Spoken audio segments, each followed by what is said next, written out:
অভিযান এবাৰ মিয়াক লৈ আকৌ উত্তপ্ত হৈছে উজনি অসম। উজনি অসমৰ পৰা কেইবাটাও জাতীয় দল সংগঠনে ইতিমধ্যে মিয়া খেদোৱাৰ অভিযান চলাইছে, ঘৰে ঘৰে গৈ মিয়া বিচাৰিছে। অন্যথা তেওঁলোকে ইতিমধ্যে মিয়া বিচাৰি ঘৰে ঘৰে অভিযান চলোৱাই নহয়, ভাড়াতীয়াকো এইবাৰ সকিয়নি প্ৰদান কৰিছে। মিয়া লোকক ঘৰ ভাড়া দিয়াৰ ক্ষেত্ৰতো বাধা আৰোপ কৰিছে এই সংগঠনসমূহে। কিন্তু এইসকল মিয়া খেদা অভিযান চলোৱা জাতীয় দল বা সংগঠনক এতিয়া সমালোচনা কৰিছে এগৰাকী সচেতন নাগৰিক হেম গগৈয়ে। সমাজৰ সচেতন নাগৰিক হেম গগৈয়ে সামাজিক মাধ্যমত পোষ্ট লিখিছে আৰু এই জাতীয় সংগঠনকেইটাক ইতিমধ্যে সমালোচনা কৰিছে। কিন্তু সমালোচনা কিয় কৰিছে, এই মিয়া খেদা অভিযানক কি বুলি কৈছে, ইতিমধ্যে সামাজিক মাধ্যমত এই কথাষাৰে বিশেষভাৱে চৰ্চা লাভ কৰিছে। যেহেতু উজনি অসমৰ যি মিয়া খেদা অভিযান, সেই অভিযানৰ বাবে মিয়া অধ্যুষিত অঞ্চলত চাকৰি সূত্ৰে টেট উত্তীৰ্ণ বহু শিক্ষক শিক্ষয়িত্ৰীয়ে কাম কৰি আছে। এইসকল টেট উত্তীৰ্ণ শিক্ষক শিক্ষয়িত্ৰী যদি ভৱিষ্যতে কিবা অঘটন ঘটে তেনেহ'লে ইয়াৰ দায়িত্ব কোনে ল'ব? জাতীয় দল সংগঠনে এইসমূহ দায়িত্ব ল'বনে? যদি বিভিন্ন স্থান ইতিমধ্যে তেওঁ কৈছে গোৱালপাৰা, হোজাই, লংকা, ধিং, বৰপেটা, হাজো, ধুবুৰী, কৃষ্ণাই, দুধনৈ, কলগাছিয়া আদি বিভিন্ন ঠাইত অসমীয়া যিসকল টেট উত্তীৰ্ণ শিক্ষক শিক্ষয়িত্ৰীয়ে কাম কৰি আছে, এইসকলৰ ক্ষেত্ৰত যদি সেই অঞ্চলসমূহত কিবা অঘটন ঘটে তেনেহ'লে উজনি অসমৰ এই মিয়া খেদিবলৈ যোৱা এইসমূহ সংগঠনৰ নেতাই আচলতে এই দায়িত্ব ল'ব নাই, তাক লৈ এতিয়া প্ৰশ্ন কৰিছে। হেম গগৈয়ে সামাজিক মাধ্যমত লিখিছে, তেওঁ কৈছে যে আমি নিজেই লোক সংস্কৃতিৰ বিহুৰ লগত জড়িত হোৱাৰ হেতুকে তেওঁ বিভিন্ন স্থানত ইতিমধ্যে 2010 চনৰ পৰা ঘূৰি ফুৰিছিল আৰু যিসমূহ স্থানত তেওঁ ঘূৰিছিল সেইসমূহ স্থানত তেওঁ দেখিছিল যে অসম চৰকাৰেৰে বহু চৰকাৰী বিভাগত অসমীয়া যুৱক যুৱতীয়ে মিয়া অধ্যুষিত অঞ্চলত তেওঁ চাকৰি কৰি আছে, টেট উত্তীৰ্ণ শিক্ষক শিক্ষয়িত্ৰীয়ে কাম কৰি আছে। তেনেস্থলত সেই অঞ্চলসমূহত তেওঁ ইতিমধ্যে কৈছে যে অসমীয়া যেতিয়া মিয়া বাংলাগীত দেখি খেদোৱাত আমাৰ পূৰ্ণ সমৰ্থনো আছে, এই কথাও কৈছে।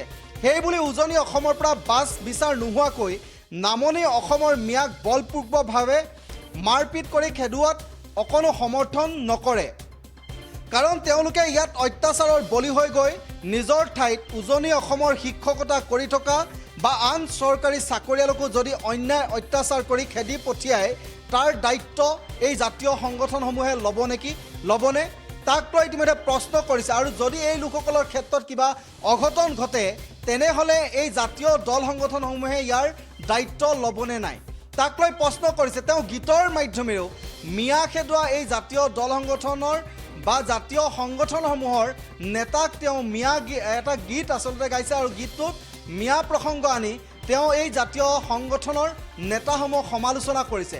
গীতটোত কি কৈছে অকণমান আমি প্ৰথমতে গীতটো শুনাব বিচাৰিছোঁ। এইগৰাকী সমাজৰ সচেতন নাগৰিক হেম গগৈ সামাজিক মাধ্যমত ব্যাপকভাৱে তেওঁ চৰ্চা লাভ কৰি থাকে আৰু এইগৰাকী হেম গগৈ ইতিমধ্যে জাতীয় সংগঠনক সমালোচনা কৰিছে আৰু কৈছে যে উজনি অসমত যি মিয়া খেদোৱা যিটো অভিযান চলিছে তাৰ বাবে মিয়া অধ্যুষিত অঞ্চলত যদি অসমৰ অসমীয়া শিক্ষকতাৰ পৰা আৰম্ভ কৰি বিভিন্ন চৰকাৰী বিভাগত কাম কৰি থকা অসমীয়া খিলঞ্জীয়া লোক যদি তাত কিবা এটা অঘটন ঘটে তেনেহ'লে দায়িত্ব ল'বনে এই জাতীয় দল সংগঠনে?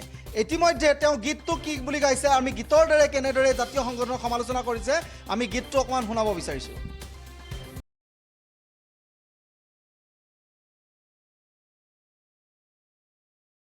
নিৰ্বাচনত যি কাকো লগাইছে, যি কাকো লগাইছে, মিয়ায়ুছে চলিছে, দেশত হুলস্থুল লাগিছে।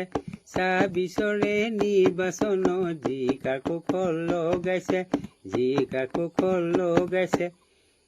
হিন্দু মুছলমান দুটি ককা, হে ভাই দুটি ককা, হে ভাই সদায় অসমতে ৰ'ব। দুটি ভাই ককায়ে কাজিয়া কৰিলে, কাজিয়া কৰিলে, অসম ৰখাতলে যাব ঐ লগৰীয়া। ঐ মিয়ায়ুছে চলিছে, দেশত হুলস্থুল লাগিছে। ২৬ৰে নিৰ্বাচনত যি কাকো লগাইছে, যি কাকো লগাইছে, মিয়ায়ুছে চলিছে, দেশত হুলস্থুল লাগিছে। ২৬ৰে নিৰ্বাচনত যি কাকো লগাইছে, যি কাকো লগাইছে। হিন্দু মুছলমান দুটি ককা হে ভাই দুট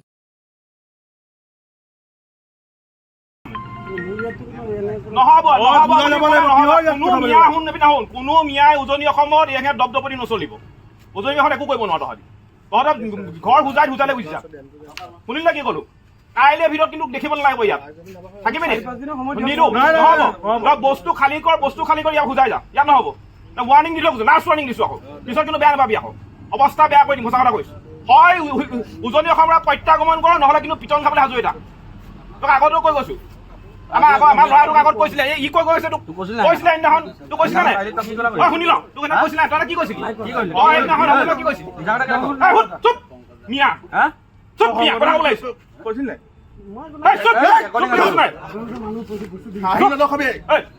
24 ঘণ্টাৰ ভিতৰত উজনি অসম খালী কৰিব লাগিব মিয়াই শুনিলি নহয় ইয়াৰ পৰা যাবগৈ লাগিব বেট লৈ গৰু পিটন খাবি তই অসমীয়া নহয় তই যাব লাগিব তই মিয়া যাব লাগিব ইয়াৰ পৰা কথা সেইটোৱে তই ইয়াৰ পৰা যাব কাইলৈ পৰা তই টুকুলা বানে আহিলে গৰু পিটন পাবি কিন্তু কাগজ পত্ৰ ঠিক আছে আমাৰ ক'বলগীয়া একো নাই কিন্তু আমাৰ কথা স্পষ্ট যিবিলাক সন্দেহযুক্ত নাগৰিক আছে যিকোনো খবৰৰ বাবে যোগাযোগ কৰক 7099017330 লগতে 7099017110 নম্বৰত।